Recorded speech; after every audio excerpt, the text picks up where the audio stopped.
Hi നമസ്കാരം, അഭിലാഷ് ഏട്ടയാണ്. ഇപ്പോൾ ഞാൻ നിൽക്കുന്നത് നമ്മുടെ കൊച്ചിൻ ഹനീഫ്ക്കാടെ വീട്ടിലാണ്. കളിച്ച് വളർന്ന ആ വീട്ടിൽ എന്തായാലും സന്തോഷം, മനസ്സ് നിറഞ്ഞു. നമ്മുടെ ഹനീഫ്ക്കാടെ വീടിൻ്റെ മുമ്പിൽ വന്നപ്പോൾ എന്താ പറയുക, ഒരുപാട് സന്തോഷം. ഈ വീട്ടിലാണ് ജനിച്ച് വളർന്നത്. അപ്പോൾ എന്തായാലും അദ്ദേഹത്തിൻ്റെ സിനിമകളും അദ്ദേഹത്തെ നമ്മൾ സ്നേഹിക്കുന്നു.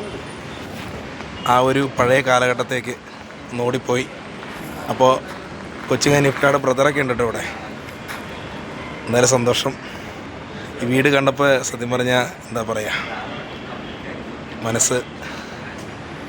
അപ്പോൾ ഓക്കെ, അപ്പോൾ നമ്മുടെ ഇക്കാടെ ബ്രദറാണ് നിൽക്കണം കേട്ടോ, ജോലി തിരക്കിലാണ്. അപ്പോൾ എന്തായാലും കാണാൻ സാധിച്ചു ഇക്കാടെ ബ്രദറിനെ. അപ്പോൾ നമ്മുടെ മലയാള സിനിമയിൽ ഒരുപാട് വേഷങ്ങൾ ചെയ്ത ആ മഹാപ്രതിഭ കൊച്ചിൻ ഹനീഫ്ക്ക അദ്ദേഹത്തിൻ്റെ വീടിൻ്റെ മുമ്പിലാണ്. പഴയ വീട്. ഇവിടെ നമ്മൾ മമ്മൂക്കായും ദിലീപേട്ടനൊക്കെ വന്ന വീടാണ്. ഒരുപാട് താരങ്ങളൊക്കെ. Okay, thank you. അപ്പോൾ തിരക്കിലാണ് എല്ലാവരും, ജോലി കാര്യങ്ങളൊക്കെ ആയിട്ട്. ഇതാണ് നമ്മുടെ കൊച്ചിൻ ഹനീഫ്ക്കാടെ വീട്. അപ്പോൾ കാണാം. ഓക്കെ, അഭിലാഷ് ഏട്ടൻ.